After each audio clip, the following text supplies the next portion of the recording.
বিসমিল্লাহির রহমানির রহিম। প্রিয় শিক্ষার্থী, এখন আমি নবম দশম শ্রেণীর পদার্থবিজ্ঞানের চতুর্থ অধ্যায় কাজ ক্ষমতা শক্তির কুমিল্লা বোর্ড 24 এই অঙ্কটি করব। দেখো, পদার্থবিজ্ঞানের অঙ্কগুলো অত্যন্ত সহজ, মানে সায়েন্সের অন্যান্য সাবজেক্টের তুলনায় পদার্থতে মার্ক পাওয়া খুবই সহজ। দেখো, এখানে একটা উদ্দীপক দেওয়া আছে কুমিল্লা বোর্ডে। উদ্দীপকটা একটু ক্লিয়ার হইতে হবে। দেখো, এখানে একটা বস্তু এ আছে। এ বস্তুটি কতটুকু ভূমি থেকে কতটুকু উচ্চতায় আছে? 15 মিটার উচ্চতায় আছে। এই অবস্থান থেকে একটি বস্তুকে মুক্তভাবে পড়তে দেওয়া হলো। এখান থেকে এই বস্তুটাকে মুক্তভাবে পড়তে দেওয়া হলো। আচ্ছা, এখন গ প্রশ্ন কি বলেছে? বস্তুটি কত বেগে ভূমিকে আঘাত করবে। তাহলে এখানে বুঝে দেখো তো, বস্তুটি কত বেগে ভূমিকে আঘাত করবে। আচ্ছা, এখন বস্তুটা যখন এখানে ছিল, বলো তো এই এর আদিবেগ কত? এই বস্তুটা যখন এখানে ছিল, নিশ্চয়ই এই বস্তুটি স্থির ছিল। সুতরাং আদিবেগ ইউ সমান 0। তাহলে গ আমি লিখতে পারি আদিবেগ ইউ সমান 0 বা 0 মিটার পার সেকেন্ড।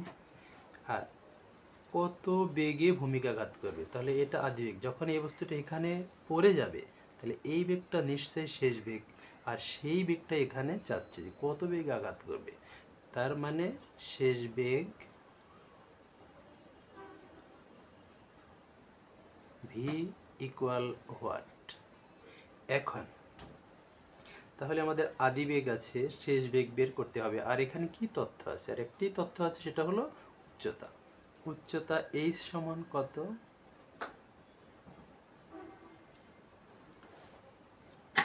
এইচ সমান 15 metre.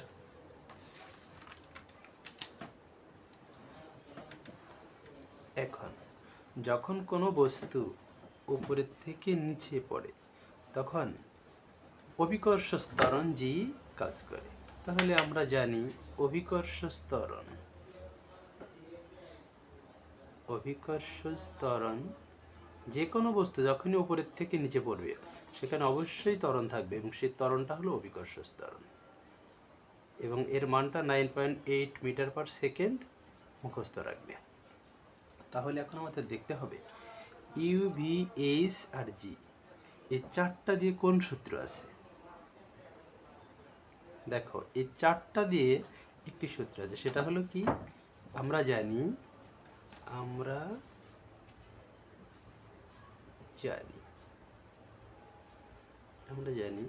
V square equal U square plus 2GS।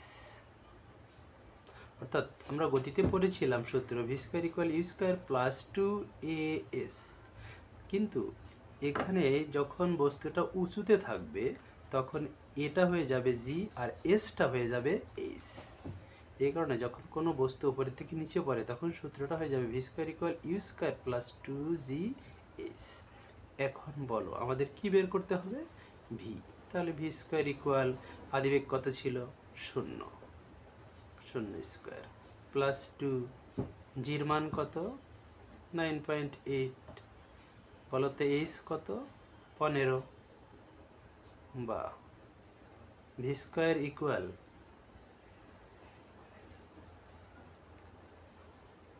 0 square মানে 0 প্লাস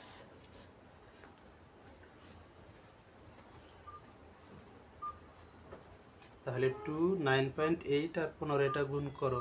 গুণ করলে কত হয়? 2, 8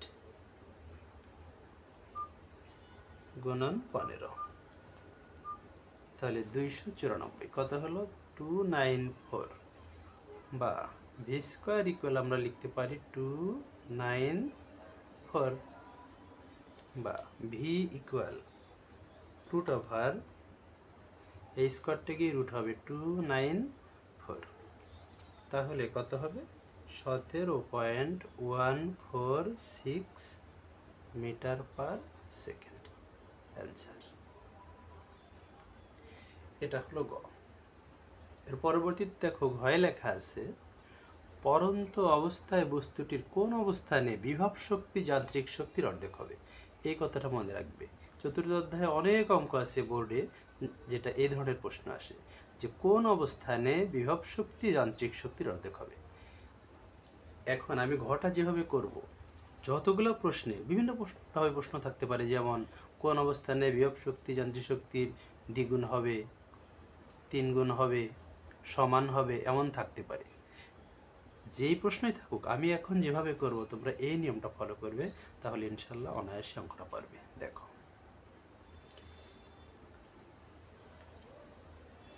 দেখো এই ধরনের প্রশ্ন আসলে আমি যে চিত্র আঁকছি, কোন অবস্থানে বিভব শক্তি যান্ত্রিক শক্তির দ্বিগুণ, অর্ধেক, 3 গুণ যাই থাক, তখন এই চিত্রটা আঁকবে। সেটা হলো এই যে দেখো, এটা কমন চিত্র। এই ধরনের প্রশ্নে এটা কমন চিত্র আঁকবে।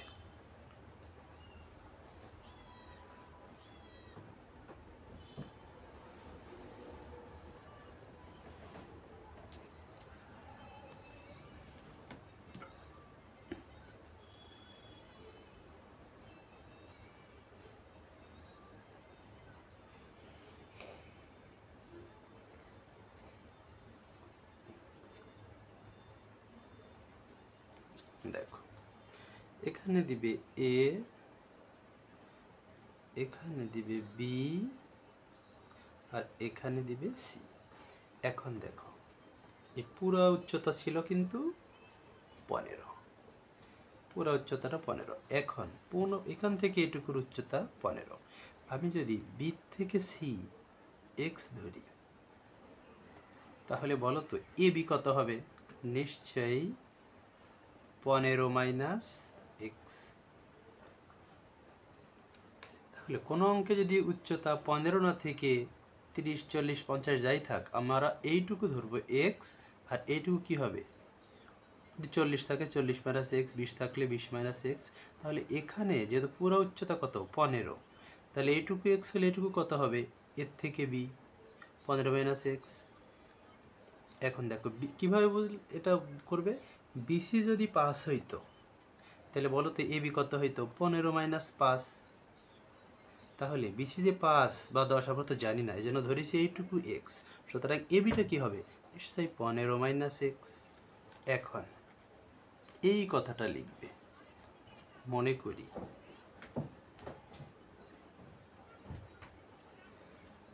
সি হতে এক্স উচ্চতায়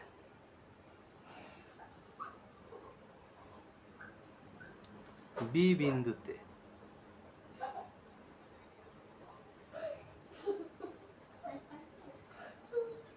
বিভব শক্তি যান্ত্রিক শক্তির অর্ধেক হবে।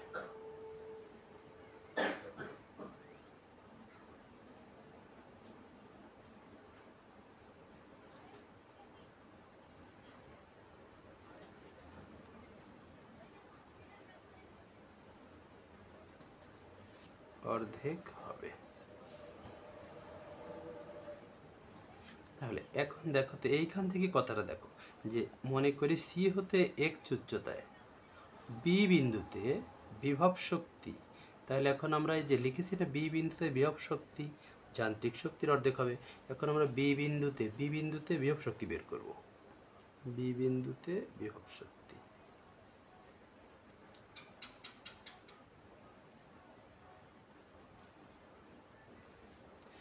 বিভিন্ন বিভব শক্তি দেখো ই পি বি। আমরা জানি বিভব শক্তির সূত্র এম জি এইচ। আচ্ছা, বিভব শক্তি নির্ভর করে কোন বিন্দু হতে কোন বিন্দু, উচ্চতা নির্ভর করে কোথা থেকে কোথা পর্যন্ত, এটা তোকে জানতে হবে। যেহেতু বি বিন্দুর বিভব শক্তি, তাই বি বিন্দুর ক্ষেত্রে যে এম জি এইচ, এই এইচটা হবে মাটি থেকে অর্থাৎ সি থেকে বি বিন্দু পর্যন্ত উচ্চতা। তাহলে এই এইচটা হবে কি? বি বিন্দুতে বিভব শক্তি। কোন বিন্দুর বিভব শক্তি? বি বিন্দুর। সুতরাং এইচটা কী হয় বিভব শক্তির ক্ষেত্রে, মাটি হতে এই বিন্দু পর্যন্ত, তার মানে সি বি। তাহলে আমি এখানে লিখতে পারি সি বি। এখন এম জি, তাহলে এই সি বি মানে কি বোঝাচ্ছে, এক্স এক্স। এখন তাহলে বি বিন্দুতে বিভব শক্তি পেলাম। এখন লিখতে হবে কি, বি বিন্দুতে বিভব শক্তি যান্ত্রিক শক্তির অর্ধেক। এখন আবার বের করতে হবে বি বিন্দুতে যান্ত্রিক শক্তি।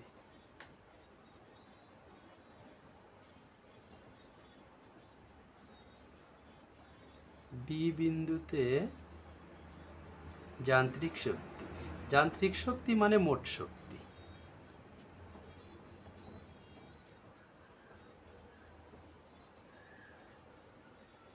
এখন যান্ত্রিক শক্তি সমান কি, তাহলে ই K B plus E P B.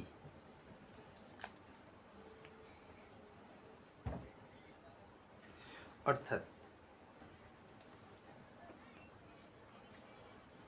তাহলে বি বিন্দুতে যান্ত্রিক শক্তি হলো বি বিন্দুর গতিশক্তি প্লাস বি বিন্দুর বিভব শক্তি।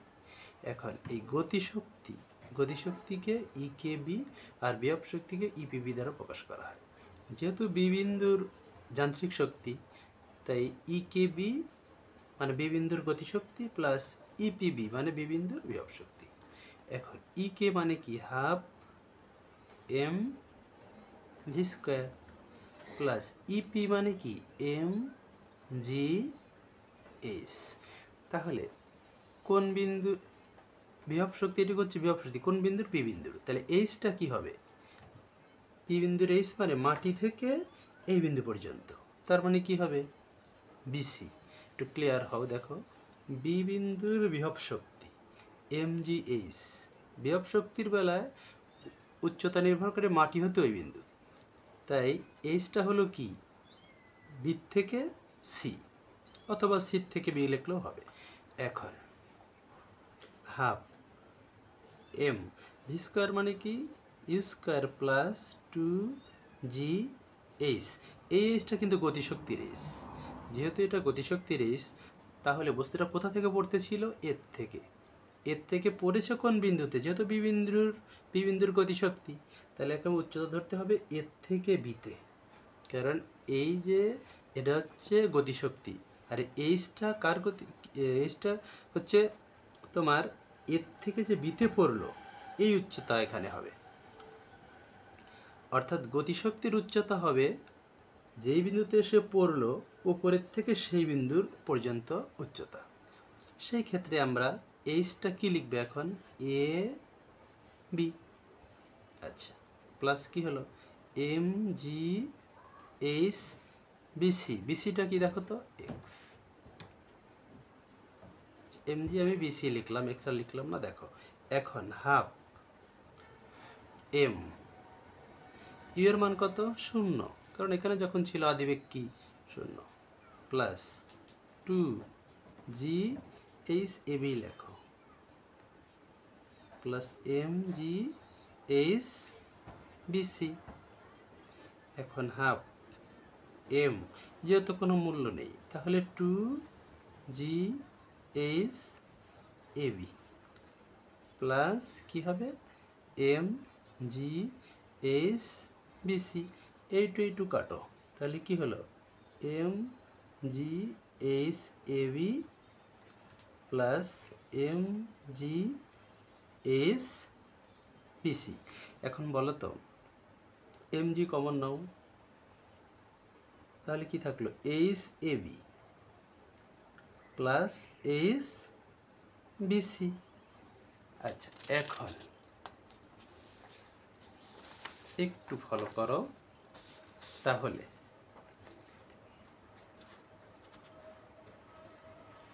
এখন এই যে বরাবর লিখলাম M G H A B plus H B C, অর্থাৎ H A B plus H B C, তার মানে এইচ কি হলো, এসি, তাহলে এইচ কি হলো, এসি। এখন এইচ এসি, এসির মান কত, এম জি, এই এসির মান কত, মানে পুরো উচ্চতা কত? আমরা জানি এর থেকে সি এর উচ্চতা কিন্তু 15। এর থেকে সি এর পুরা উচ্চতা ছিল কত? 15। এটা আমরা উদ্দীপকেই দেখেছি। এই যে উদ্দীপকে কত দেখো, 15। তাহলে এই উচ্চতা হলো 15। আচ্ছা, এখন তাহলে গুণন কত? 15। তার মানে এটাকে লিখতে পারি 15 এম জি। আচ্ছা, এটা কি পেলাম? এম বিন্দুর গতিশক্তি। এখন প্রশ্ন এখানে কি ছিল, যে বি বিন্দুতে বিভব শক্তি যান্ত্রিক শক্তির অর্ধেক হবে। তাহলে এটা কিন্তু আমরা পেলাম যান্ত্রিক শক্তি তথা বি বিন্দুর মোট শক্তি। এখন প্রশ্ন মতে তাহলে বি বিন্দুতে বিভব শক্তি কত? mgx সমান যান্ত্রিক শক্তি কত?